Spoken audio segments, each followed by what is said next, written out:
Well, good game here, and now we're going to go to the quarterfinals with teams that have been around for a while. They've been actually playing competitive since Clan Battle Season 8. They also have both been part of King of the Sea for the last two tournaments. But, for example, OHBOY managed to go into both of the knockout stages, while Jens made it into knockout stage once and once into the group stage.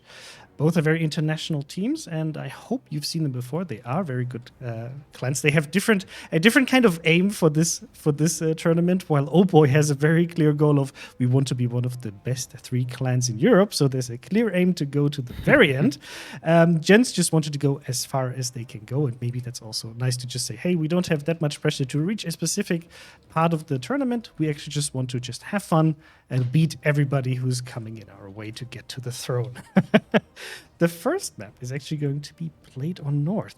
Then we'll see Northern Waters, and the randomly drawn map is Crash Zone Alpha that we just saw a while ago.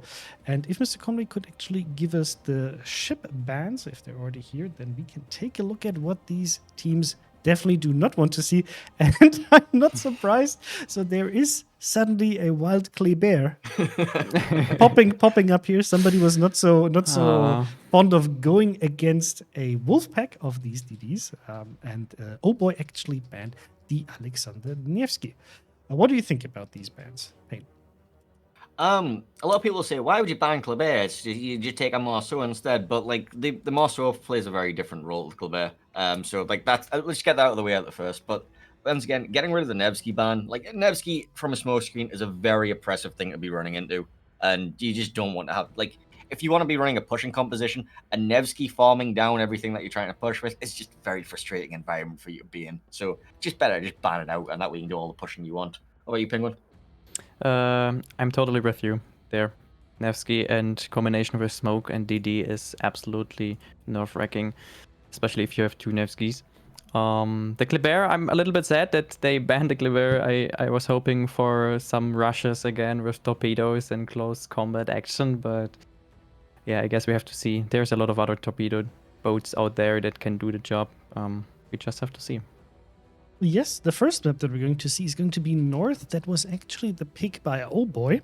OHBOY banned Land of Fire, the map we just saw, so didn't seem to be that comfortable with it. Jens, on the other side, banned the map Trap and picked the map Northern Waters. So that's an interesting fun fact if you just are curious about like what these teams kind of prefer and what kind of maps they don't like as additional information. Have you seen OHBOY or Jens play in the earlier stages?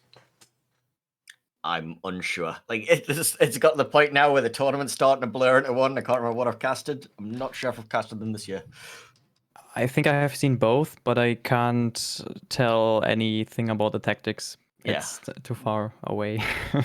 That's okay. There's a lot of teams playing, and it's great also for us to be able to show these teams. This is always like a bit of like my pain point when it comes to these amazing tournaments that we have, that while we would love to show every single team, because all of these teams invest a lot of time in terms of practicing, preparing, getting a team together to play for King of the Sea is a big time investment, and of course also very stressful, and they drop a lot of other things in World of Warships to be able to play here, and then sometimes we don't get to show every single team. So I'm very happy that we're going to be able to broadcast OHBOY versus Jens, and if Mr. Conway wants to jump in. Yes, if I may just rudely interrupt for just a second. Hi, I'm still here. My sincere apologies to Rain. You did win fair and square, and it was on purpose. Some delay. It but I have to say, it was on purpose. Painzor, look at we're him. trying to ping you on Discord, so now I'm having to ping you. Feel pinged. I'm stupid. Okay, leave me alone. I'm supposed to be in the room. Yes, but I do want to briefly point out that none of my co-streamers pointed out the mistake in the score overlay either. Because we trusted you, and you betrayed that mistake. trust. You betrayed that. You betrayed the trust. Backstepped us. Yeah, just like Rain. Big mistake. There's another channel point prediction running right now. There is a clear favorite to win, which in this case is I think somebody Jens. is also trying to get your attention. The training room. Something is... No. So you have to understand, right? Because of COVID, we are running this at a bit of a strange setup. So we've got like 4 different screens here. Each of these screens is one of our guests. And then I'm pulling StatsBlog's feed from the internet. And I asked him to, on occasion, just move windows around so that I can see the feed from him is still alive. Because if it's just a static trading room, it might be dead. So thank you very much, StatsBlock, for keeping my sanity alive. I just thought like Stats really wants your attention. No, he's just trying to keep my heart rate down. Very good. Good, healthy boy, boy. healthy stream. Exactly. I've been pinged in so many places. I've got like 15 pings. Yeah, so chat, also please let us know what you think about King of the Sea and the broadcast. I know we made some changes and I hope you like them. Overall, we had some smaller issues in the beginning of the broadcast, but now everything should be ironed out. And from now on, I'll just expect a smooth sail towards the international finals. But first, of course, we have to find out who's going to get the crown for Europe. Who's going to stop potentially Rain if they already beat TWA? Is this like what? Because I always see these discussions, in chat, for example. Oh, the team's are ready, so I'll just postpone this to a later point. Who's going to win this one, Gents or OHBOY? Pingu. I think OHBOY has a good chance of winning, but Gents showed a good. OHBOY. Okay, Payne. I will go with Gents just because they have better names. Oh God, that's what I wanted to say. So because Gents is really trying to get our attention with the nicknames, so I'll say Gents as well. But OHBOY, you might have this. So handing it over to the casters. Enjoy. I'm so sorry about that. So we've moved into the quarterfinals now. We've got Gents versus OHBOY. Gents in green, OHBOY in red. Gents have brought Yamato, Kremlin, Des Moines, double Moskva, double Gearing, Marceau, and Harugamo, so 4 destroyers there. And then Maltese has the OHBOY lineup. On the other hand, they have Yamato, Shikishima, double Des Moines, Salem, Moskva, Gearing, Marceau, Harugamo for destroyers. So the Salem's actually going to the 9-line, which is kind of expected for Salem's. That's where they normally end up going. Because they really don't... Yeah, they don't need their long-range Des Moines radar range up there, because they're just there to live, basically. So that's why they normally send it up there. We were just having a discussion about how we're actually going to call Gents, because they all have some very interesting names. I think we'll have to just go with either the ship type or maybe just take the end of their name. We'll figure that out as we go along. Monarch. Yeah. Henry. Exactly, which is not going to be at all confusing. Henry the Gearing. Henry the Gearing, yeah. It's going to be totally clear what we're talking about. Yamato HE going out? Oh. Is that did they maybe not mean to have it? Like, surely that shot had to be accidental in terms of the shell type. Confusing. I mean, okay. Shooting at the Moscow, but I mean, you still would tend to shoot AP on it. I mean, it can happen with, certainly happens to me all the time, where you end one match in randoms shooting at a destroyer. And so you have HE loaded and you just simply don't check when you get to your next match. Entirely possible. Yep. So OHBOY here is sending a Gearing double Des Moines to A. On the other hand, we got Gents with a Gearing Harugamo Des Moines. Now, Harugamo kind of smashes Des Moines when it actually sees it. The issue is you need to spot the Des Moines, and well, I mean, I don't see a way where you can do that here. These Des Moines would have to be so close to each other to radar each other that they would be on top of each other pretty much. Yeah, and then it would be a 2v1 on Des Moines. Mm-hmm. And then you've got the 2 Yamatos who could take shots. Yeah. Okay, so those torps from either side, Gearing torps will definitely have range. The Haru torps, probably not. They'll just be on the edge of range, I think. So we've got Marceau here making quite an interesting move up the 10 line. Gents have chosen not to put anything at the top of the 9-10 line here, which is just leaving it completely open for Marcello here to just up the 10 line. And if you can get a destroyer into that position to do spotting, you will, pretty much. The only issue is, if range mod BBs, the Marceau on the other team actually comes to spot him, and it's a 3v1 situation, because he's kind of alone here with no support. That's the biggest issue. Radar is actually going out, but it's not in range. Yeah, I'm sure that Marcello is keeping a very close eye on his distance to that Moskva. Yeah, and probably range mod BBs actually has RPF because he Yes. somewhat knows his general direction. He's looking at him. Unless he doesn't, and because of course if Marcello is radio located, the Marceau player would know that because it would appear on his screen. So it's possible that no radio location marker appeared on his screen, and so he thought, okay, well, I'll just push. But Torp's going out towards Marcello's position, so I very much doubt that. Yeah.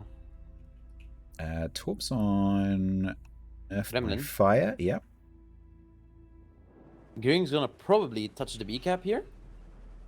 Nothing can really stop him. The Moskva can't reset him. Nothing else can really shoot him, except for the Yamato possibly with a radar. Speaking of the Yamato, he's actually down to 58k, which is basically half HP for him. Kremlin from Gents takes 2 more torpedoes. Ooh, down to From the Marceau. 69k. You got to He watch does those. DCP. Those French destroyers have really good torpedo angles, and the Marceau, of course, has 9-kilometer range, not 8-kilometer range like the Kleber. Yeah. Haru opening up there to try and set a fire. I'm assuming that the Kremlin damage commed. He did. Gearing does get B. That's going to give Gents the beginnings of a points lead as that 1 cap ticks. So, heading back over towards the Kremlin. Not sure what the plan is there for mod BBs. You don't really want to end up in front of that Salem, Harugumo, and Marceau combination. Yeah, especially since he's lower HP than the Marcello Marceau. So, he's already down HP, so you can't really take an open trade with him. So The for anyone Kremlin's watching, getting farmed. yes. For anyone watching who's not familiar with maybe these higher tier ships, the Marceau is basically like a Kleber, but it doesn't have that reload booster. Instead, it's got just a constant DPM it can put out. It's not as fast as the Kleber with a reload booster, but it's definitely going to add up over time. Yeah, this Kremlin already down to 50. Just starting to get out of effective range there. Got this interesting position from Lappen and Sniper in the Yamato and the Moskva. Looking Lappen- at that, it doesn't seem like they have shots on Anything. anything.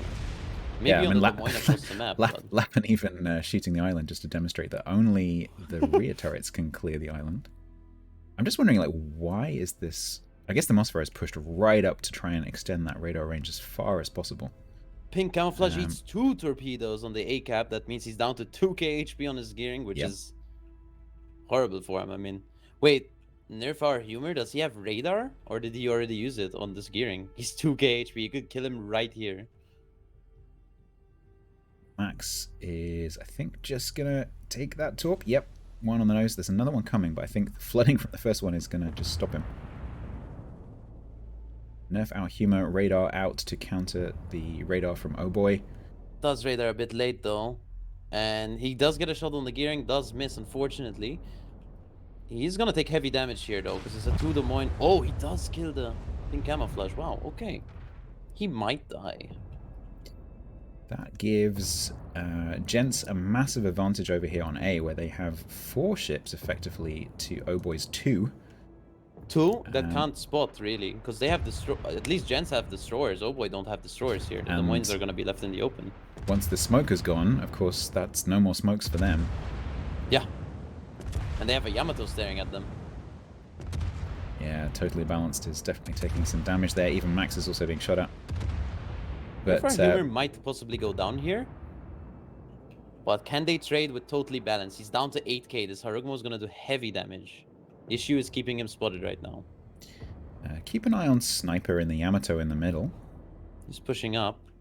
Moskva's getting cross shots on totally balanced.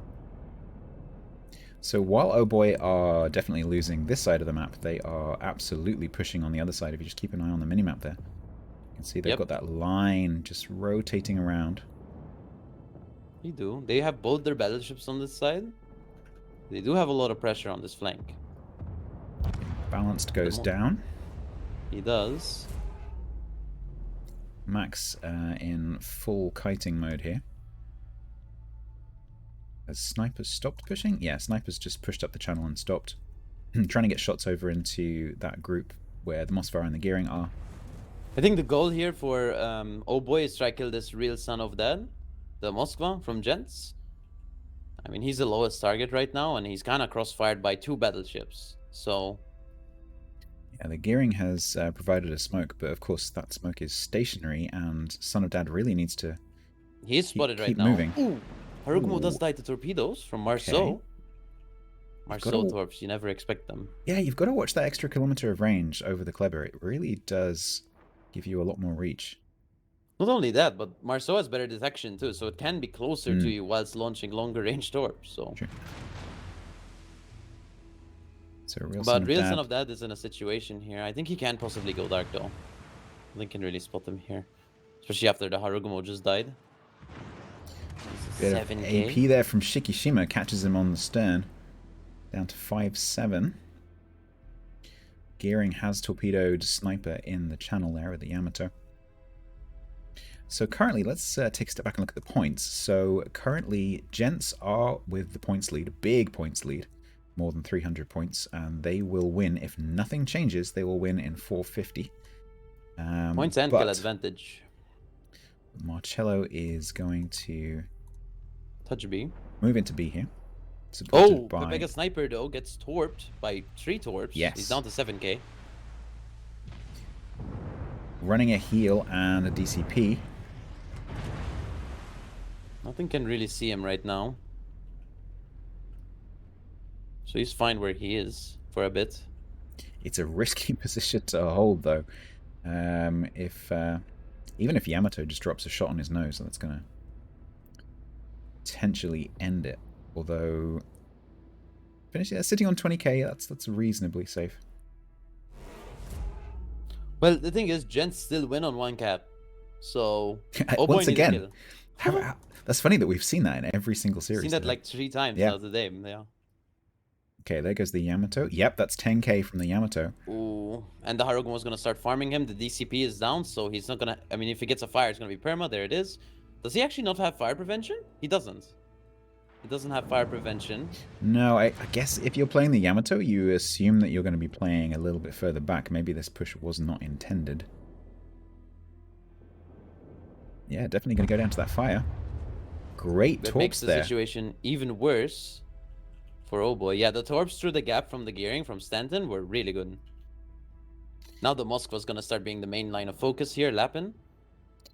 Marcello pushing torps up towards the corner of the B cap, expecting Stanton to go in the cap, but Stanton is not going into the cap. Lapin rapidly losing health. What about the Kremlin on B9?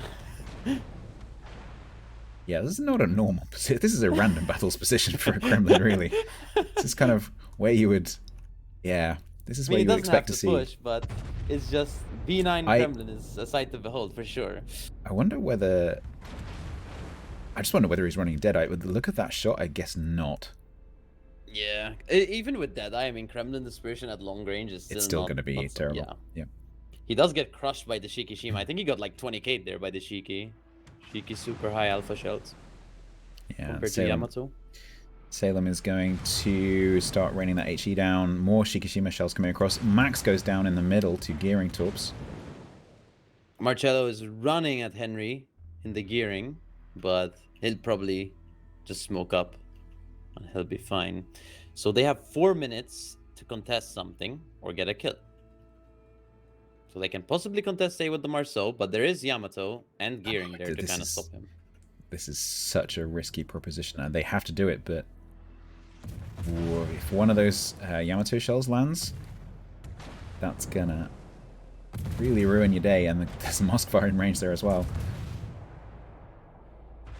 Yeah, they have a heavy HP disadvantage to 120,000 with a 4-ship disadvantage. It's gonna be really difficult. So if it's even possible. Marcello currently not spotted because of the gearing smoke. Still chasing Henri in the gearing. Young got smashed on the 9 line. He got like 30k by the Kremlin. So OHBOY will be with 842 points on the Gents side. That's ticking quite slowly because it's only one cap, but they do need to get going here. So you will see OHBOY becoming pretty aggressive. Yeah, Marcelo is going. He needs something. He needs something to happen. Yeah, and the Gearing knows that he has to do this, and so he's trying to kite him back towards the rest of his ships. Now Marcel dominates other destroyers in 1v1s for the most part, but especially honestly, at Gearing. So Gearing's going to go down. That means Marcello can actually get into A potentially, but he's got to push into Moskva radar range to do that. Thing is, even if they get into A, Stanton's actually getting B. So they still need another kill. And the Kremlin's walking down the 9 line for the Salem. And Salem might actually fall into the trap here. Titan... No, Titan's guns are the other side. I was wondering whether Titan might be waiting for... Ooh! Okay. Down to 300 HP. Probably he'll finish him off next salvo. Kremlin getting revenge for earlier. HE out on Kremlin, but I think the next volley is going to be... Unless there's a heal waiting. I'm kind of surprised that Young hasn't already popped it. There it goes. I think it's too late. Wait, more shells coming. Be able to kill the Kremlin. More shells coming. That's a miss. He did miss. He could possibly kill the Kremlin before, but it's gonna take him a long time just because Kremlin has so much armor that he can't pen. Here's the back turret. Oh, wow. That's it. 50 seconds remaining. Not really much OHBOY can do here. Okay, actually 1 minute 40 because A is contested, but the Harugumo is here to fight the Marceau. Harugumo is actually a destroyer that can actually face a Marceau in certain situations, but are those torps gonna hit the Harugumo? Oh, just out of range. Also currently under fire, and Marcello probably going to go down. That's almost going to seal the match. 990. Nothing here that OHBOY can do. And Gents will take the first game of this best of 3. A Gents victory there, for sure. Well, we'll be coming back shortly. That was North. We're going to be seeing Northern Waters next, which is the Gents pick. And so we'll pass back now to the studio. Congratulations to Gents taking the first map and advancing potentially a step closer to the semi-finals. Very well played here, and let's get in Private Penguin. And of course, Painzer to talk about this match. And what do you guys think? That was very impressive by Gents, right, Penguin?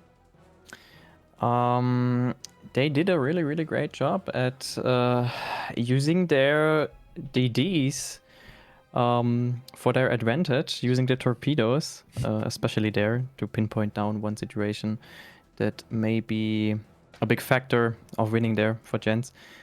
At the A cap, for example, the Gearing ate 2 torpedoes. She sat there like broadsiding, assisting their both cruisers, the Des Moines, and then there were torpedoes coming in from the run side from the Gearing on the left side of the map.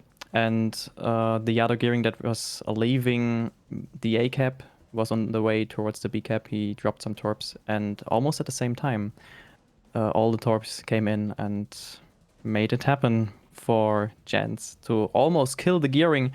But then the Des Moines took over with the radar and killed the Gearing. And therefore they lost, OHBOY lost their only destroyer on this flank. They lost their light, their spot, and yeah, no chance to come back then and cap the A cap. What do you think, Painzer? I think that was an absolutely beautiful cross-top that they had. Like we were sat there just like looking. Like first thing I remember, zooming in on pink camouflage. I've got like triple underlined in my notes here. It's like pink camouflage, not wearing a pink camouflage. Triple underlined. Very important note to take. That's illegal. It is very illegal. If you're going to name yourself pink camouflage, you need to run a pink camouflage, and we're going to be very very disappointed Picky. in you. Like, if you're going to go to all these efforts to name these, like, look at the effort Gents have gone to name their players. You know, we've got Please Nerf Monarch, and then you've got Pink Camouflage. You need to commit to it. But yeah, cross torpedoes onto the A cap. Yeah, I have to say that one of the funniest moments was when actually Conway highlighted to me that Wargaming Please Nerf Monarch kills Totally Balanced. Definitely making a statement there. We can look into the Monarch just for you. No, good guy. Also sometimes on his streams. Yeah, but I think that was definitely one of the aspects. I was surprised to see that the Yamato of OHBOY was actually taking a lot of damage already early on. He was under constant pressure and then also took unfortunate torpedoes when he had to kind of make something happen and try to push towards B. What could they have done differently after losing the gearing on A to kind of get back into this game? What do you think? Well, they did have a lot of ships pushing up the 10 line here. And they had some nice angles forming. The Kremlin took some early torpedoes from this Marceau. Like, the Marceau got up here very early. The northern was it a Kleber or Marceau? I can't remember. He capped early, but this one, he came up here. And then as soon as Kremlin came over, he eats 2 torpedoes, he has to fall back immediately. So they've got all this map control up on the 10 line, and they start forcing them back. The Moscow starts being forced back there. But as he's coming up here, he just eats torpedoes from this friendly Marceau, and they lose vision as this Moskva is crossing broadside in front of the Yamato. If they'd managed to get this Yamato down, like this Moskva down, and this Marceau hadn't died, they could have completely began sweeping over and enveloping, and maybe try to stem the bleeding and take over the B cap. But unfortunately, it didn't quite manage it. Pingu? I think there was a little bit of bad luck involved on the right side. Eating the torpedoes and losing the DD, the only DD for OHBOY was so unlucky there, which brought everything to an halt. The full push on the right side. Yeah, we can also see the replay now, and you were able to see exactly what we just talked about. Also, lovely to see how the Marceau just backs up into C trying to cap it.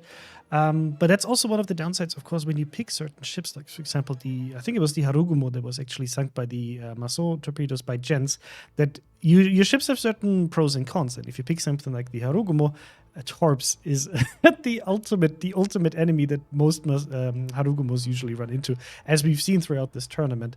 And yeah, overall, just really, really well played by Gens, and taking the early cap advantage, and then also being point on, especially with the torpedoes. I was very impressed to see how well they managed to put pressure on OHBOY with the Torps and convert them also. That was one of the most important aspects on the A cap, to be able to convert that gearing that was on 2.5 kHP with the Des Moines. With one salvo, really got also a bit lucky, of course, with his dispersion, but he just got that gearing, and then it wasn't that important that he also lost the Des Moines because the enemy didn't have any vision anymore. Yeah, completely. Basically, shut down. Oh, go ahead. Sorry, I was just going to say, from my side, I was really impressed, just especially looking at the replay there, of what that Marceau did, right? Starting off the east flank, capping C, going through, taking B, and then contesting A. He really, good play.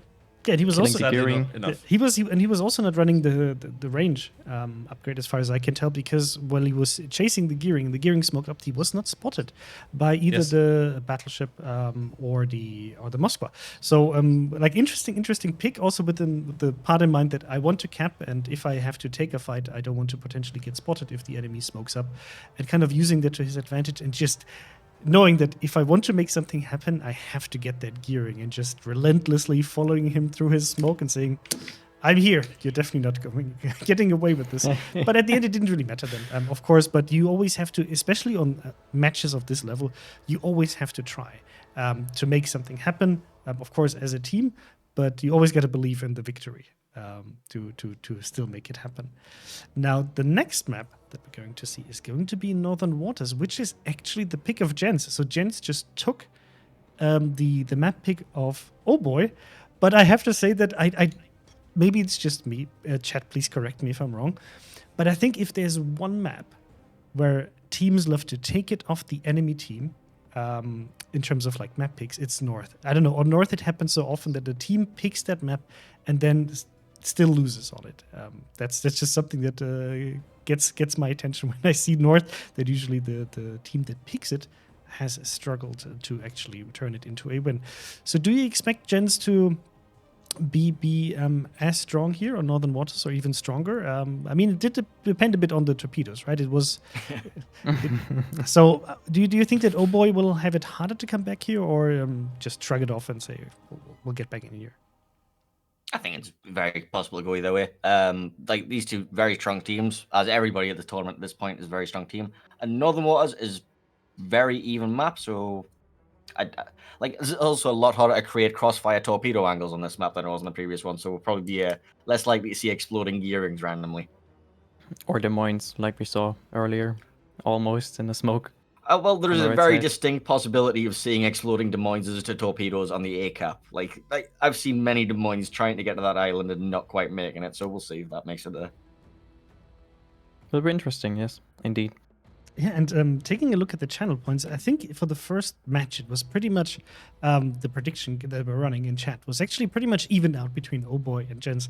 And now after the first match, you can see suddenly chat going like, Jens got this.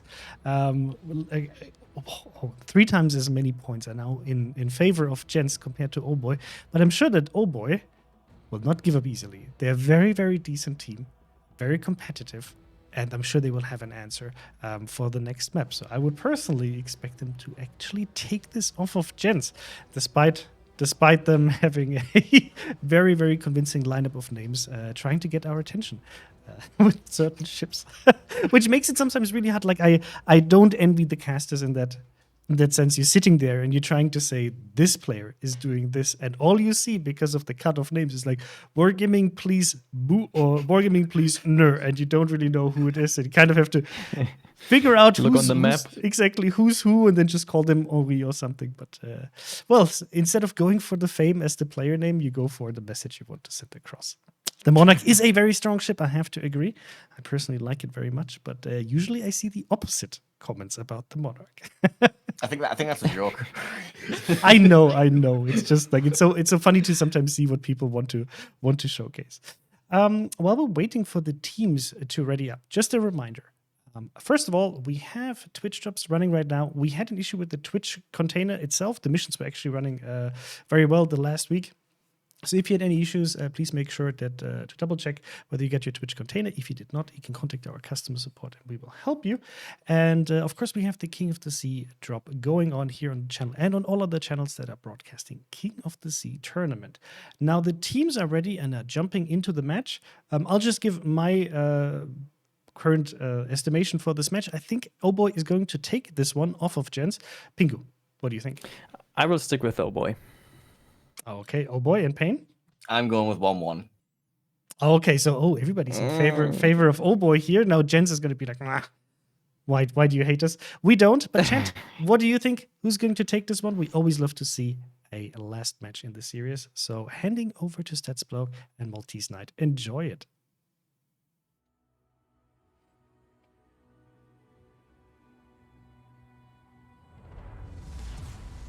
Welcome back to this quarterfinals best of 3. Gents are 1-0 up against OHBOY. OHBOY in green, Gents in red. They have changed ends. OHBOY bringing Conqueror, a Shikishima, 2 Des Moines, a Moskva, Stalingrad, Gearing, and double Marceau. And then Maltese down the other end has the Gents lineup. So we got a Conqueror, Yamato, and a Des Moines, Venezia, double Moskva, double Gearing, and Daring. We haven't really seen a double Gearing today, actually, so that's quite interesting.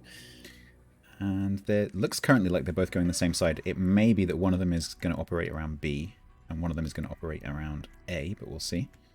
Maybe one goes mid, maybe, possibly. So, on the other hand, OHBOY's destroyers seem to all be going C, but actually the Marcelo's turning around. Seems to be going mid. Might go B, depending. Okay, it looks like Gents Moskva is going to standard position, going to go to that island. It's going to be mirrored by, who is that? Young in Stalingrad, who is going to go to the mirror position.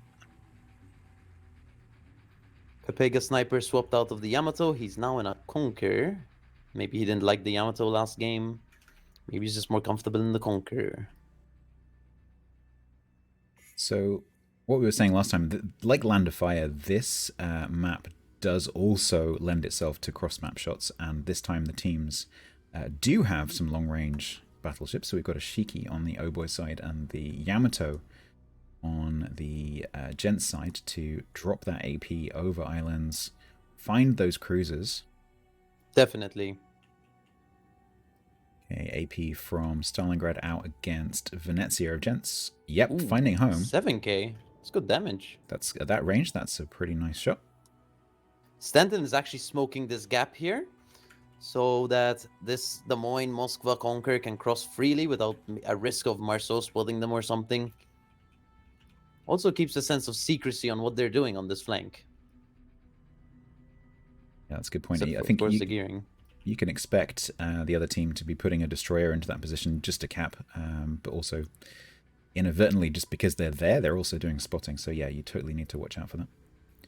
Well, oh boy, literally have one Des Moines on A. That's it. The Conquer, I mean, he's there, but I mean, they Yeah, literally only have one Des Moines here. He needs to be really careful. Like, I know he's probably not gonna go down the one line because he literally died. So Even just sitting up here, though. the way I see this going, looking at the whole map right now, is that you've got Gents really, really heavy on the A side, and you've got Oh Boy really, really heavy on the Charlie side. So I would imagine that we'll see A go red, C go green, and then everything will revolve around a B cap. Yeah. So the way I see it a bit, the B cap's a bit easier to defend from the C side just because there's so many islands to use, right? Yes. So pushing into ships behind those islands who are maybe unspotted or just hiding behind an island you can't shoot them is going to be a bit harder than trying to push them in from open water from A side, because you have to push in into a long gap of open water there. It's going to be interesting to see what's going to happen there. For HE shells against Marcello. Yeah, it's just falling short. Gearing of Gents just about to go into the A cap. Don't forget the Gents are in the lead here in this series, so if they win this game, they go through and Oh Boy will be out. So Oh Boy, everything to play for here. Stanton is moving towards B cap. Try apply some pressure on the cap. Maybe contest it. Maybe outspot the Marceau, make him leave.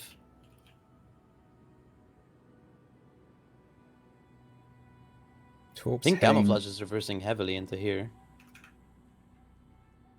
Looks like the torps from the Marceau of Oh Boy heading towards where Stanton is possibly expected to be. That could be RPF torpedoes. Please nerf Monarch is actually leaving the rock from mid.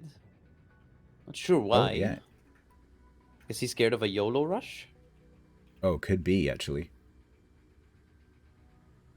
Yeah, that might be sensible. It's also quite risky. It is risky, and you're also losing like a radar position onto B cap there. Right. So he's still, yeah, he's In still radar definitely range. got B in radar cover. So they but can like get for pushed example, off much easily, yeah. where Marceau is now is out of radar. But also you're opening yourself up. Like that island covers you from cross shots from all of those green positions over on the C cap. And where he is now is not covered from, say, Shikishima. Yeah, Shikishima has his broadside. But he's gonna angle, but still it's damage. He actually has SC on his Moscow. I guess if you're in a position where you're expecting to be bow tanking, taking lots of HE, I guess that kind of makes sense. Although, as Painzel quite often points out to me, that survivability expert actually doesn't help against fire damage because fire damage is percentage based. Yeah, it makes it actually worse against fire damage. So SC on Moskva is actually not that good, just because it can burn for so much. Like it's 30 seconds, but I mean, it's so much damage per second because it has 70,000 HP, right? So Titan in Shikishima coming under pretty heavy focus fire there, down to 53. 53, yeah, that's quite good focus fire for sure. Look at how far south the Yamato and the Venezia are from Gents. Right down on the J line. They're Still very trying- far south, yeah. Yeah, I mean, but they have to be because Oh Boy has such heavy presence on that Charlie cap. Stanton's still trying for this B cap. Just about to cross over the boundary. Young is there with the radar. And Camouflage is in a position to shoot. As potentially so is Lappen.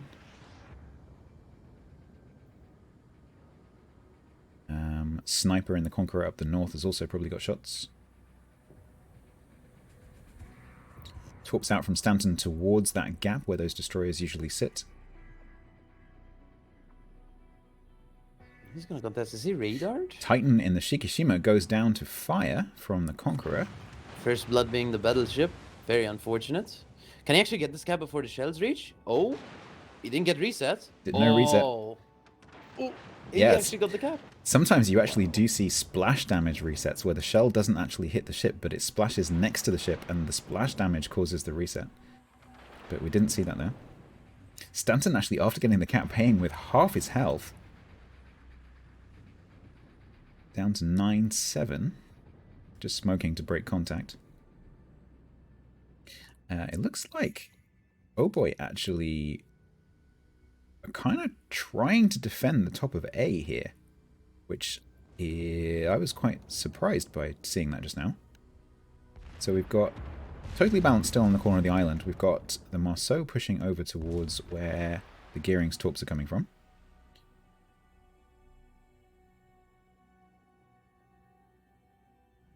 Marceau in the middle, camouflage, looks like he might try to just dip into B there. Currently, the points are with Gents. He has 2 radars in his range, so he's gonna probably get spotted if he stays here for too long. Actually, is anyone gonna pop radar? Okay, there he goes. Monarch popped his radar. It's actually out of range, but he does leave the cap. Stopping, shells incoming. First volleys are a miss. Conqueror gets 1 shell on the aft section. He DCPs. Marceau DCPs. So he's currently dark. But they do have that second radar. If it's... Who popped the first radar? It was Monarch. Monarch. So that Son still of- has yeah. radar. And that he's is close. definitely just about in range. They still see the Marceau. The Gearing is actually spotting the Marceau, so they don't actually have to waste a radar right now. Gearing has to be careful from Marceau torpedoes, though.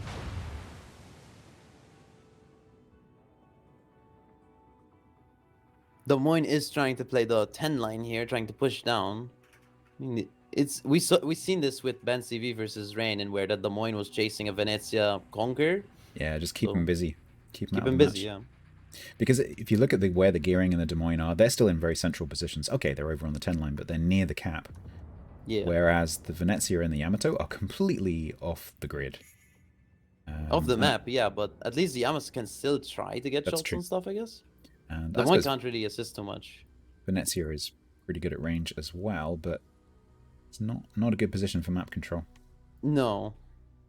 This Marceau, okay, the radar goes out from the Moskva, which means this Conquer and the Moskva can actually shoot at this Marceau. Marceau leaves the cap.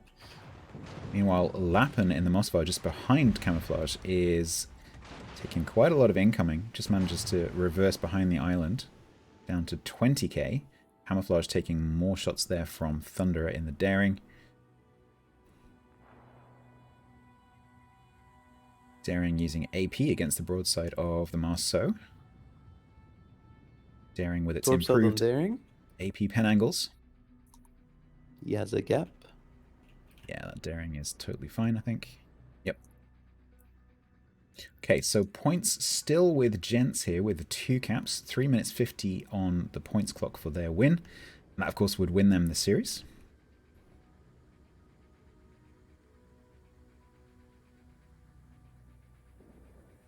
I think the... Marceau's gonna take heavy damage here. Down to 5k damage.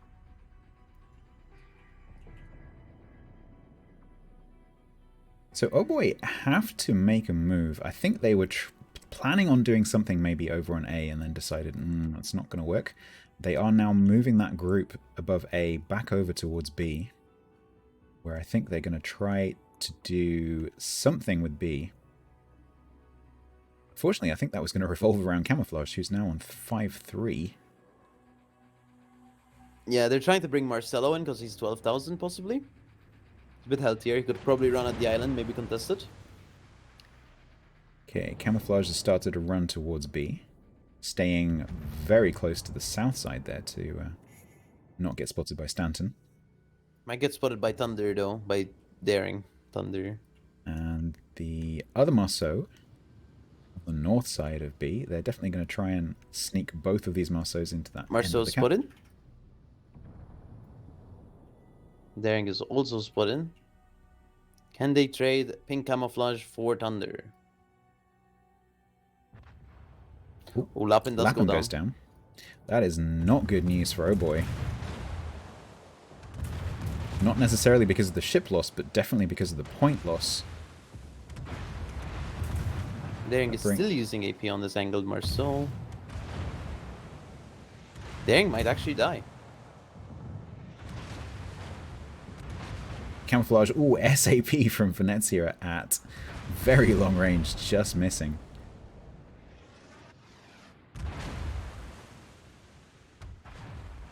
Radar to push Marcelo off the cap. Stalingrad's radaring too, so Marcelo can actually see Stanton here.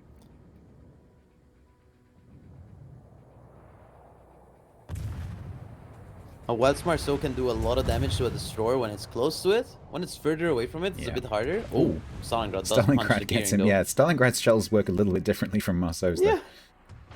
The trajectory is much flatter on the Stalingrad. For much sure. easier to aim at range. OHBOY's very much still in this game right now. They are As long as clawing they it get back. pink and B. They are within 60 points on the points difference. Gents still win, 2 minutes 18. OHBOY will definitely be trying to block that B cap, extend that points difference out. They will actually get this cap because Real Son of Dad actually radared for the other Marceau. So this Marceau is going to go in there for free and cap it. So right now it's Please Nerf My Fire versus Pepega Sniper. Pepega Sniper is actually healing here. So he's not going to go down that quickly. DCP at the same time as the heal. Also capping B. Venezia has actually at the bottom turned round and is charging towards Charlie. Yeah, they're trying to get this Des Moines out right now. Max. That's the goal. SAP can really hurt Des Moines because it's basically like a rectangular hull, and that's what SAP likes. Big boxes. Venezia, Is an Yamaha? extremely tank. Ooh, that was Yamato. Yeah. Autopilot. Yeah, Venezia's really tanky because it has an icebreaker, 40 millimeters. Also has pretty good, and it's pretty low in the water, so it's really hard to citadel actually. It's pretty maneuverable. If you play it with the double rudder Yeah. build, it's also very maneuverable. Although I think Is he's he gonna going fit the to gap? struggle to squeeze through that gap, though. Oh, Nope. oh, he does take one. The thing is, right now, OHBOY do win, so Gents do have to do something. So the Actually, tables Pepega have Sniper will die. turned. Are we going to see another 1-1? That's like, it's the streamer's dream. It is the streamer's dream, Every but, match going to 1-1. but Gents actually clawed it back there with Pepega Sniper the kill. And the thing is, right now, Gents do win. So, back on OHBOY, they actually have to do something again. Des Moines Except AP. this Venezia is really aggressively. He needs to be careful over here. Yeah, that is a dangerous position. You've got Stalingrad gearing, Marceau there. And this smoke is not going to last forever. I think Mod BBs will get to this island. I'm expecting the Venezia to stop behind the island. Please nerf my fires. On the A side, is actually pushing in. He's pushing into a Des Moines Marceau. It's a really risky spot here for sure. He's down to 7k. Can he actually die? Possibly. If he doesn't have a heal, he'll die to the Des Moines I'm pretty fire. sure there's Torps chasing as well. Des Moines, Des Moines needs to come out and kill him though. I guess Unless he's Balanced Torps is probably scared of humor. 2-5. Yeah, he's not- Cross shots. Ooh, Ooh, that Stalingrad was getting- Stalingrad from 22.5 kilometers. Range mod, nice. Yeah. That central Stalingrad position, if you can It's been maintain doing that a lot of cruiser, work. because those shells are just incredible. Okay, well that puts it back in OHBOY's court here. Yeah. So now it's Gent's turn once again to make a move. Gents do actually have to make a play here. So Venezia is probably gonna touch C. Try keep those points. But the thing is, YEBOY still win. Or it's actually OHBOY still win. I just saw a Yeah. YEBOY player. Mod BB's... Yeah, is that Torp gonna land? Also needs to go forwards I because think- it needs to get into the cap. He might land on his nose. It does. That's unfortunate. Okay, for that's him. gonna make it reasonably easy for the gearing and the Marceau to just HE him down. Ooh! Yama kills the Des Moines on the other side, and the points again switch around. But the Venezia will probably go down to this Marceau fire. Yep. So I mean, 30 seconds, he probably doesn't have a heal or a smoke, so Nope. he's dead. Okay, that flips it back the other way. 24 seconds. This is definitely the closest match we've seen today. Marceau gets radared Marcelo here, but I don't think anything can actually shoot him. He's just going to sit behind this rock and just live. Yeah, Des Moines does lob the island, but that's quite a long way to shoot. Yep, first volley misses. I'm also watching Stalingrad versus Yamato here. 1 3 tick. seconds. 1 tick done. Well, oh boy, claw it back. They get Yes. a 1-1. We get another Going 1-1. So that's three 1-1s in a row that we've cast today. So thanks to the teams for doing that for us, because that makes it way more interesting from our point of view.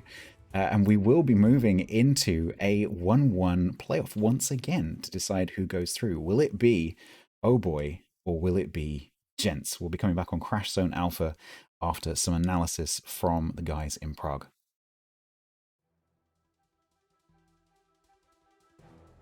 And Oh Boy did not disappoint and actually clawed their way back into this quarterfinal and trying to make it to the next stage. Nice done. Like I'm so happy that so far we've seen basically all of the best of threes actually going to the third match, providing us with a lot of entertainment, and I hope you enjoyed very much as well. And this game has been a constant back and forth, and this is going to be very challenging to actually summarize what has happened all across the map. So let's get Private Penguin and Painter in to talk a bit about this match and see who might have the upper hand in the next one. So where do we want to start, Painter? Overextending. Overextending is where we start. Like, okay, so both teams had decided to focus on a different flank. We see the southern team like focused 5 ships at the start over on the left-hand side of the air cap, and the green team 5 ships over on the right-hand side.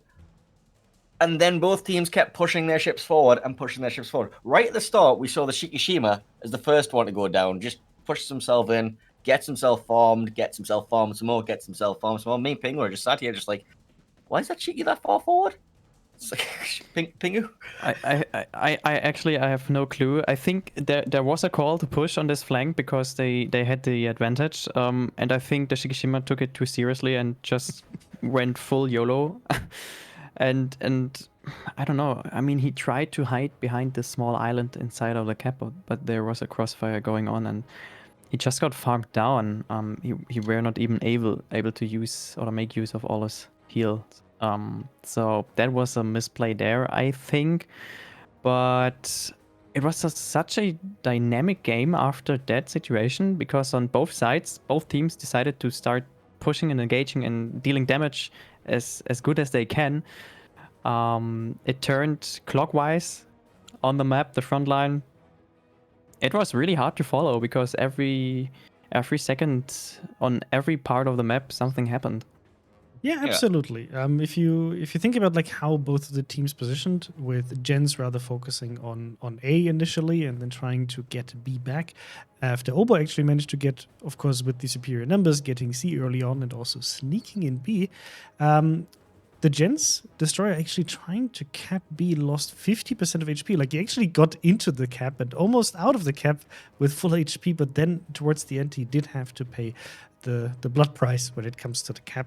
And that kind of came back at them towards the end of the match, where every single, HP point makes a huge difference in terms of being able to survive or to not survive. And that Stalingrad actually taking out the DD in the middle of the game was actually, I think, one of the turning points, being able to kind of force Jens to do something, right? Not being able to, because one Moskva alone sitting next to the islands next to A is not going to really be able to defend that cap by itself. So yeah, it was a tricky match, and both teams had to kind of claw their way always back and forth. It was very, for me, it's always enjoyable to see at the end. You're just like, okay, now Jens is leading. Then Jens loses one ship. Now Oh Boy is leading. Now Jens has to actually trade a ship, which is, as Stats and Multi said, it's kind of like the dream of a caster to be able to say like, oh look, something's happening here, something's happening here. So much action, so much back and forth. But at the end of the day, I think Oh Boy deserved this win by just being able to focus down the important targets, even though we're losing the Shiki very early on. This is something you usually don't see happening that early on, especially with a battleship that isn't really forced to go that close like the Shikishima, but still then being able to kind of knuckle down, get the caps, get the kills, and swing it in their favor towards the end. Well done. So, if Mr. Conway, do we have the replay ready? If not, then let's take a look at all of the different matches that have been happening. Because, of course, this is not the only match that we're running right now. This is the day of the best of 16 and the quarterfinals. And as you can see, we broadcasted earlier today Yoink versus Surya, where Yoink advanced. Then we had Taurus and Throw run at the same time, where Throw advanced. We have, as you've seen, OHBOY currently in the quarterfinals, so they beat V888, and Jens actually kicked out one of the most experienced teams that we have in King of the Sea, and there's a small little, sad little tear coming from Pingu because he's part of OM. Odin Mortis actually got kicked out here in the best of 16. And then on the other part of this chart, we have, of course, the Rain versus Ban CV match, where Rain advanced to the next stage. We had Snack kicking out Vitmo, who also had a really good tournament up until this point. A7 managed to beat Extreme, and Shaft kicked out the Royal Italian Navy. So this is actually the match that we're going to be casting after this one. We're going to see A7 duke it out with Shaft and see who's going to make it to the semifinals.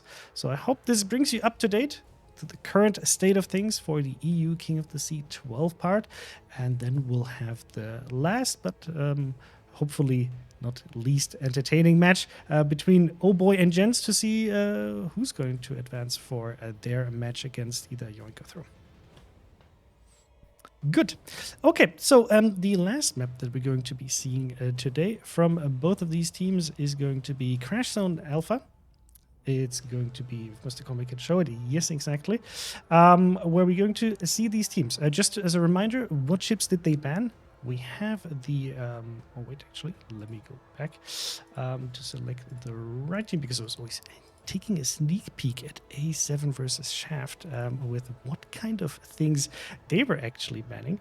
So with OHBOY versus Jens, they banned the Alexander Nevsky and the Kleber. So these are the ships that you cannot see. And also, since I've seen a few comments in chat wondering about ships like Thunderers and Somers, why are these ships actually not present? So there are two aspects for King of the Sea that we have right now in terms of available ships. We have the ship bans that we just talked about. There's a global ban for the Petropavlovs that was done by the King of the Sea Discord. They were able to decide one ship they do not want to see in this tournament. It was the Petro. And then we have the team individual bans, but we also have a ban on certain ships that are not available to players anymore. So, for example, ships like the Thunderer, Smollett, Somers that are currently not available to players, they are not allowed to be brought to this tournament, so that everybody has the same chance to getting these ships.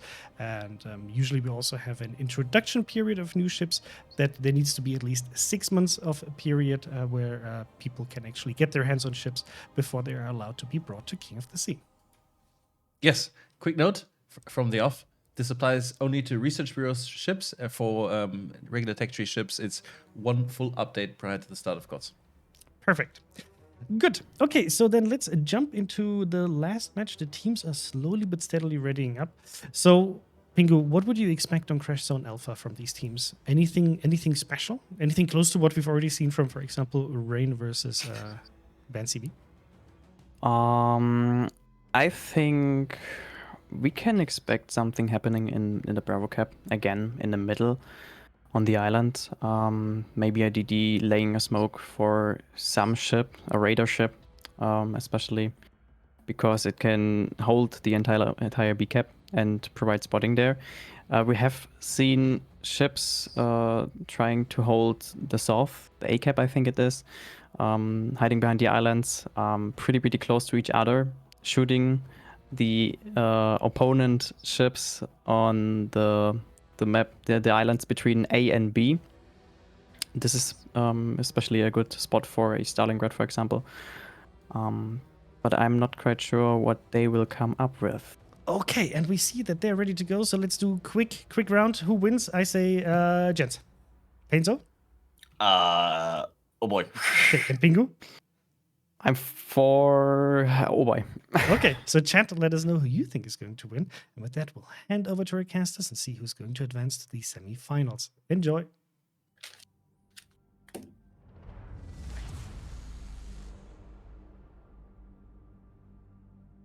Right then, let's get this decided. 1-1, Gents, oh boy. Gents are back in green here. And they have actually brought the first Ohio that we've seen today. So Ohio, Kremlin, Double Des Moines, the first Goliath that we've seen today. Gearing, Daring, Marceau, and Haru. Down the other end, We've got Conquer, Shikishima, Double Henry. We don't really see Henrys too much. Moskva, Double Stalin, Gearing, Marceau. It's quite interesting to see the Henry pick. I haven't seen really Henrys picked in a long time. yeah, that was very popular, I don't know, maybe like 2-3 seasons ago, before it had its movement nerf, because you It had had to do some... two nerfs, like massive changes for it. It was the movement, the acceleration, and it also had the IFHE, because it used to be able to pen 50. It still does, but it has to half its fire chance now to actually pen the 50. So it's something to keep in mind when you pick the Henry 4. So given that this is a diagonal map, and quite a common tactic is to push cruisers around the top end of Charlie, and given that those Honorees are heading that way, do we think perhaps that might be the plan? I mean, both teams are going up there. So they got Yeah. Gents, sorry, got Double Des Moines going up there. And then Oh Boy got Double Henry going up there with the Stalin Moskva. So they're all really heavy on the seaside. I think in a close range engagement, though, Des Moines, I mean, versus Henrys, they kind of dominate the Henrys, but we'll see how they play the Henrys. Maybe they'll play them in So just a different way. If you think forward a couple of minutes, so you're probably going to end up with Honorees on the corner of this island, say like C10, potentially if they're going to push, and then you've got Des Moines opposite them on the other corner. So you've got to push around into that improved AP pen angle Des Moines, and also obviously rapid fire with the HE. You have torpedoes. They don't have torpedoes. Yeah, it's going to be a tough matchup if they do decide to push. They may decide to just turn Kite and drop HE down onto either the Kremlin or maybe the Des Moines, if it's visible. Oh, yeah, that's for C. On A, on the other hand, I mean, Gents have a That's gearing true. there. He's gonna cap for free. I mean, Oh Boy, Yeah, have he's- literally nothing. You got to remember at the beginning of the map, although we can see all the ships, of course, let me just show you the green view for a second. Down this end, they see nothing. So this gearing, Stanton, is just trying to work out what is there. And once they figure out what is not there, then Stanton will just go into A and cap it. Daring has already capped B. Charlie will shortly be capped by the looks of it. Mod BB's already in the cap. Yep, there it goes. 2 caps then. To For Gents. And The biggest shortly, advantage Henrys have is they're so fast up here compared to the Des Moines. yeah, you look at where the Des Moines are. Although they have slowed down and They stopped. have stopped. Yeah. But yeah, comparatively, Honore is much further forward. Although Pink Camouflage having to stop and turn out there to avoid fire. AP from Stalingrad out on these Des Moines. Oh no, I was wrong. Out on the Kremlin. Both those Des Moines unspotted behind that smokescreen. Once again, this legendary Haru laying that massive long smokescreen that both conceals the ships but also enables them to move forward as well. Gents have 2 caps right now, but I think they're about to get 3. They're about to get 3. Yeah. The gearings that might go for B, the Oh Boy one, possibly. Yeah, he is. He definitely is. So they're still gonna have 2 caps though. So Oh Boy needs to start working on things. They have 7 minutes. Yeah, so Endon here just about to cross over into B. The daring of Son of Dad is there as well, so undoubtedly that daring will respond to B being capped. And almost certainly has radio location. He also beats a gearing in a 1v1 because of the heal and the DPM advantage he has. And he has a personal Hydro, so he's better at dodging torps. The Hydro is on. Endon is just parked there on the corner. Endon knows that there's no torpedo threat from the left, so quite happy to sit sideways like that. He probably has RPF on the daring. He probably knows exactly where he is. He's kind of looking at them, so... Okay, the Honorees have actually stopped. They are still facing north, but they have stopped. They're having a little hug. Pink Camouflage may actually turn into a kiting position here. The Marceau up on the A line, providing the spotting for the honorees to shoot. Kremlin currently under focus. Down almost 40,000 points. More than 40,000, that's 45. Kremlin being forced all the way up to the top of the A line. Of course, these honorees do have the range. Daring and Gearing contesting each other in B. And A just completely wide open for Gents.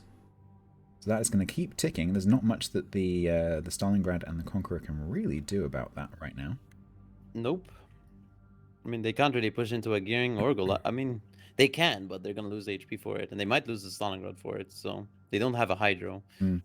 And also, if they did turn around and charge back into A, there's also the Ohio there. So depending on how far they pushed, True. they would potentially also be giving their broadside to the Ohio. Ohio is a great battleship. We haven't seen it today, but we saw it quite a lot last weekend. It's a bit of an all-rounder. It can brawl quite nicely. It's got decent secondaries if it comes to that, but it can still operate at range quite happily as well. Its biggest advantage is its quick, like, heal cooldown. It's like Massachusetts, because it gets like a 50, 60-second cooldown or 40-second cooldown on its heal. So it can, even though the heals aren't as big as Montana's, it can get more heals really quickly. Which, if you are being focused by a whole bunch of HE spam, is going to be really, really handy. Really important, yeah. C is being contested by Marcelo. Is there anything to spot him? No. There isn't. Radar out from one of the Des Moines. Definitely out of range, though. Not in range. Range mod BBs is trying to aggressively spot him here. I mean, he just needs to reset. He can't really give them the gap, because then they can just hold it. He's trying to spot. He's 2 kilometers away from his spotting range. He's not going to be able to spot him, though.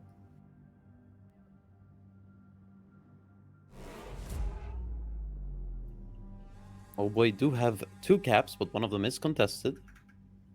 Yeah, and with that 300 point leads from Gents, it's currently up to Oh Boy to do the work. Gents will just sit on A. Interested to see if Oh Boy decide to do anything with this Conqueror and Stalingrad, because currently they're not that effective where they are right now. They are whittling down the Ohio. The Gearing made his way towards B here, which means it's going to be a 2v1 over here with destroyers, and nothing can really help Endrin. So, possibly Gents could take this cap? I'm guessing that, Gents with the lead are thinking, okay, what's the play that Yeah Boy are going to make here? And the obvious play is to try and get to B. So, trying and counteract that by going to B first. Yeah. I think that's what that is. Marceau, range mod BBs, is also trying to contest C here. He is. Stops the point tick. Stanton's torps have just reached Young in the Stalingrad. One amidships if it has range. It does.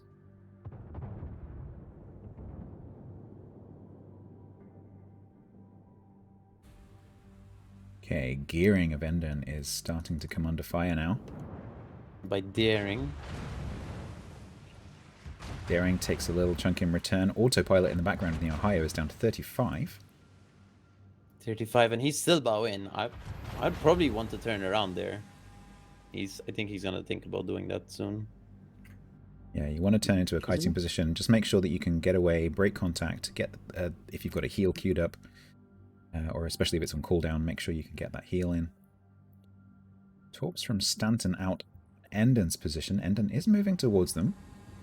Gearing, very maneuverable. Should be fine. He's moving towards them. Does he slow down? No, he's gonna be fine, I guess. Wait. No, he's fine. No, he's fine.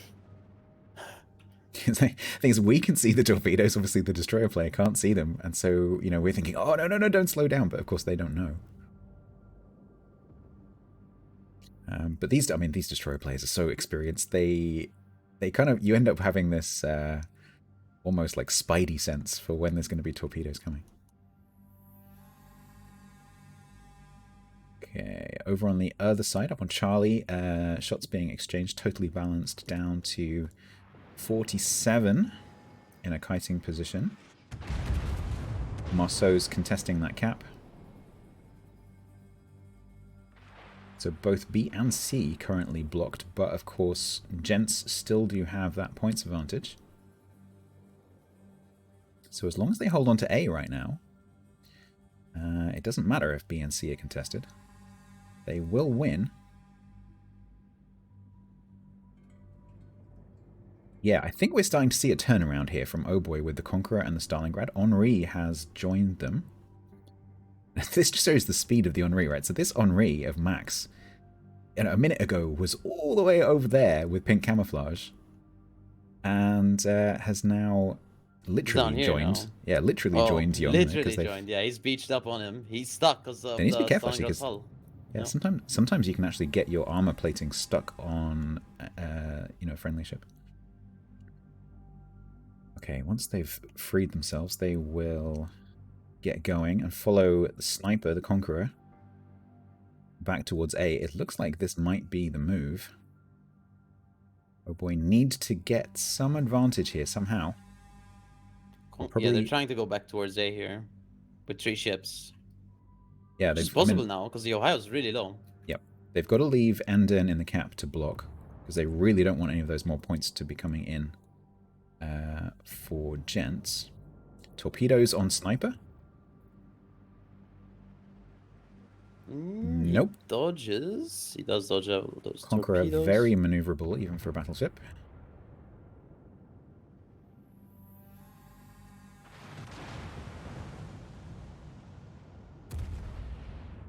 I mean, even though OHBOY don't have the cap advantage, they do have a heavy HP advantage. They do, and so they're blocking B and C, so there's no points income for either team on B and C.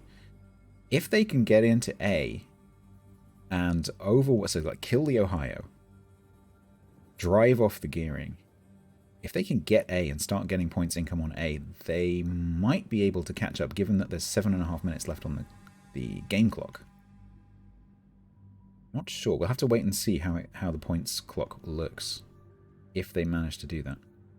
Don't think it's quite going to be enough. 818 for Gents right now. Torps out towards the Conqueror and the Henri. Max is in the line for those torpedoes, potentially, but Henri is very maneuverable.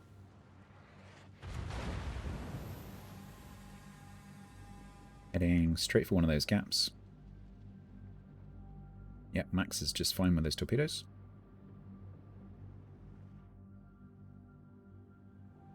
Gents actually letting the points tick a little bit on B. Now, no points income whatsoever for Gents until Gents get another get another cap back to get some more points in.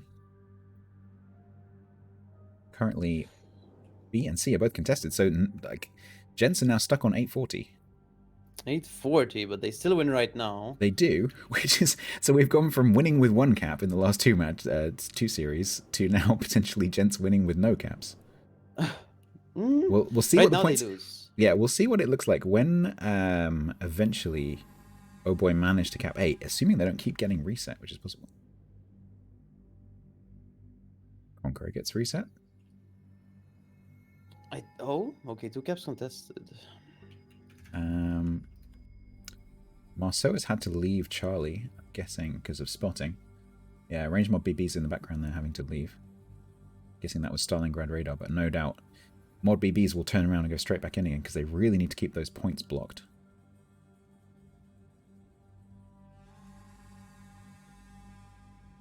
So Goliath over here on the border, alternating between shooting Henri and Conqueror to keep that cap. He's trying to keep them reset. Yeah. I mean, the Henry left now, so it's just the Conqueror inside there. Okay. Seems like no one had a reset on the Conqueror. No. I'm guessing he was unspotted, because both Stanton and Thunder are both behind the islands. Sniper does take a torpedo. Max here could possibly be a kill, but I don't think anything actually can shoot him here, except for the daring. Or a Harugmo, actually. So currently, with 3 caps, and currently none of them being contested, that's a 3-minute 49 win for OHBOY. Yeah. Harugumo leaves complete smoke turnaround. to spots Henry. They want to try kill this Henry. That's their Ooh. goal here. Monarch in the Haru, taking a bit of a chunk there, but Max is probably going to go down. AP from Daring. Trying to trade here for sure. At least get this Henry kill. That's what they're trying to do. They still don't win right now. And that Harugumo was heavily at risk of death. Yep, he died. It's really bad for them. So 4:30-ish on the game clock, 5:13, 5:12 on the points clock. 2 caps ticking. What they need to do is bully Pepega Sniper outside of this A cap and possibly contest it with the gearing. Yeah, the problem is, though, that Gents have got this Goliath and this gearing sitting behind Sniper. Yeah. So, I mean, in order to shoot the Goliath, the Conqueror has to completely take its mind off the rest of the match. Gearing is not going to get spotted unless it does something really stupid. Those torpedoes are heading towards Sniper, who does have the hit points, for sure. He does have HP, but if he takes a big, like... I don't think he will. I think he's going to turn in time, to be fair. Maybe we'll take... Yeah, dodging torpedoes None. when you're going away is a lot more difficult than when you're going towards, but still manages to squeeze through. He's probably legendary mod as well, actually. Yeah, with quite the possibly. maneuverability. Although the thing is, even if you've got the rudder shift, you have to actually be moving to be able to use it, and Yeah, he's going for so full sure. speed. Oh, actually, Thunder in the Goliath takes a massive smack back down Well, to healing.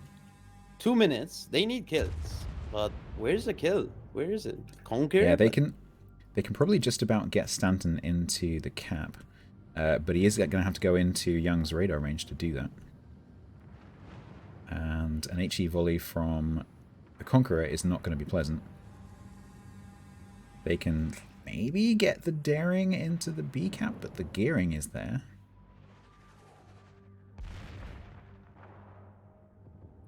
Thunder in the Goliath down to 8-9.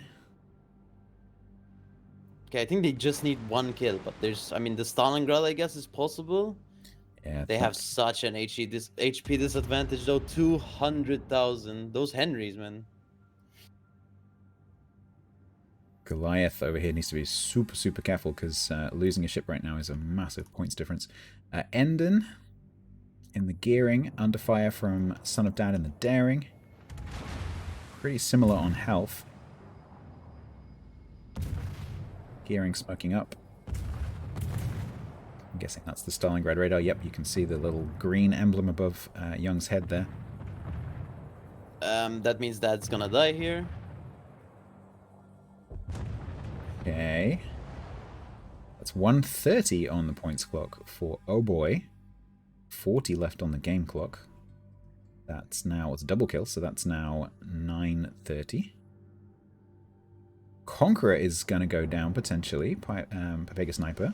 Maybe. 2k. Does he have a heal? He doesn't have any heals That's left. a He's gonna fire die. down. Yep. That gives Gents a little bit of breathing room. They will cap A as well. They only have 1 minute for 2 kills. They need 2 kills. What can die here? Totally balanced, possibly? And Stalingrad. Young. Stalingrad. Yeah. That is going to be the call, I'm pretty sure. Anyone who could shoot Young in the middle. Issue is the Ohio's at 8k and the Kremlin's at 15k too, so they're all really low HP. And I don't think they have any heals left. The point in the match where, you know, like, because everything's such low health, anything can happen. Young down to 912, shells out from Ohio. He should die here. Nope, Woo! they land short. Oh no. He gets another salvo. They also land short. What? Okay. What the? Thunder getting it from across on the border there. The And Ohio missed. actually lives. Okay. They still need 1 kill. Totally Yeah. balanced. They're all shooting totally balanced. I think that's the kind of like goal they're trying to do That's here. a 1 lot minute of health to chunk through or there. 20 seconds. Yeah, it's 20. I mean, 20 seconds to kill a 30k HP Stalingrad. Yeah, It's very unlikely. Don't forget, it's not just the points clock we're looking at. We're also looking at the game clock, which is currently on 13 seconds. Yeah. Kremlin could and go the down. Kremlin Kremlin goes does go down. Well, that is a pretty close battle, but oh boy, just taking it there at the end after a massive turnaround. Well done to oh boy. Congratulations, you will be going through. to the semi-finals, which is tomorrow. But wait, we're not done yet. After that amazing 2-1, we will have another quarterfinal coming up for you now. And so to tell you more about what you've just seen and also tell you a bit more about the match that we're going to be watching last, I'll pass you back to Prague. Congratulations to OHBOY and the big, I don't know, should I call it boy community? Like boy and OHBOY and all the other boys. No, really well played, but let's take a look at how they actually managed to turn this game into a victory with a very different composition compared to the Gens team. So Private Penguin and Painzer, let's talk a bit about it. That was an interesting matchup, right? And Pingu, I remember that you already in the beginning of the game, the first thing you notice is like there's a huge HP gap between those two teams. So why don't you start off? That is true. That is absolutely true. I think Gens did a great job at capturing the caps in advance in the early stage. They sent even one destroyer down to the A cap, where we've seen on the side of OHBOY there were only 2 ships of Stalingrad and a Conqueror, I guess. Clearly not being able to outspot the gearing and taking control of the cap. But that was not the goal. It was the goal to delay on this position and to be ready to fight back when the time comes. On the other side, they didn't even send ships to the B cap. They sent almost every ship they had to the A cap. And they had big ships with them. Henri's, Stalingrads, Moskva, Shikishima. Ships that have a lot of HP, and they almost built like a wall around this cap and tried to push them slowly but steady backwards so they could come into the cap and cap the cap itself or themselves.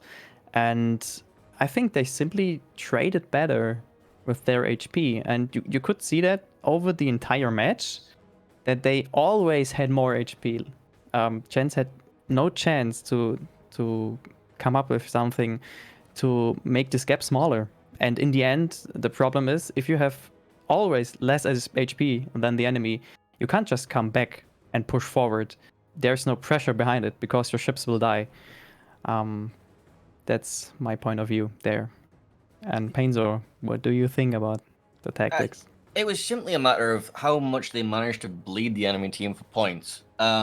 When they had like a Marceau blocking this cap, like taking 2 destroyers versus 1, just like slowly taking away the points, and just had this cap blocked by their one as well, and just like these points, like their points were ticking for so much longer.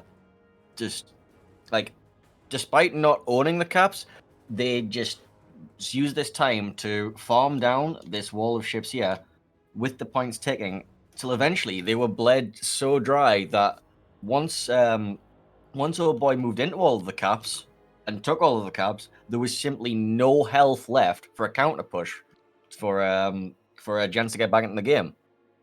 Yeah, this is something you see actually quite often. A team taking the caps early on, especially if you bring it like a DD heavy setup. This is what you have to do, right? This is where you put all of your money on. Is like we take the advantage in terms of cap control and being able to wither down the enemy in a sense of like you use torpedoes, or you make the enemy then pay for being slower for coming to the caps and make them pay for taking the caps back. But I think Gens then just fell too far back, trying to say, okay, we got the caps, we don't want to get withered down, so slowly but steadily they fell back, and then it's really hard to come back after OHBOY managed to take the caps back. And I think there were also like slight individual mistakes sometimes being made, actually on both sides. I was surprised to see that OHBOY took a very long time to commit to A, where you only had a Goliath plus the Ohio that was running away, actually holding the cap, where the Stalingrad and I think it was the Conqueror, where they could have actually pushed up earlier. And once they decided to actually push that, yes, they were always constantly spotted by the gearing, but the gearing was trying to torpedo, trying to keep them spotted for the Goliath, but it didn't work out in the sense they could just keep the A cap completely defended and have some kind of way of coming back into this cap that might potentially flip. The Goliath can only do so much. And then at some point, the gearing actually decided, okay, after he lost a spot on the Conqueror and the Conqueror could actually cap A, he went around the corner. Let me actually show this here on the tool. The gearing then went here while the Goliath was down here. And they were trying to take down the Conqueror here on this area, but the gearing smoked up for itself, trying to apply damage. He launched the torpedoes that the Conqueror just dodged like an absolute boss. I have to highlight this here. Pepiga has been doing such an amazing job dodging these torpedoes as if he would be in a DD himself, not in a big battleship. And that forced the Goliath to actually go and lose the advantage of being behind the island, being able to just constantly deal damage to both the Stalingrad and the Conqueror, but he actually had to show himself. And you then saw what happens to a Goliath if it's spotted and actually nose on instead of like a kiting position where you can just slowly but steadily, wither down the other ship that has the crazy heel, which is the Conqueror. So that's usually not the position you want to be in. Yeah, really well played by oh boy. Mr. Conway, are we getting actually a replay for this one? Oh yes, it's currently being worked on, so we can actually see the battle over the entire period of time with the minimap analysis. Just for context, it takes a few minutes because we obviously need to collect a replay from both teams. And then, yeah. So, soon. Soon. Okay, cool. Of course, there's also another match being prepared in the background, which is going to be A7 versus Shaft. And Mr. Conway, can you tell us how much time do we have before the next game starts? Should we already talk about the next one, or do we have time to wait for the replay? The replay is rendering now. I think we're going to start probably a few minutes later than anticipated. The good thing is, right, we're the official cast, so they'll wait for us. Okay. Cool. Yeah, So yeah. let's call it like 8-9 minutes. Yeah. Don't worry, I'm already in the train room. They don't need to ping me 15 times again. It's fine. I'm in there.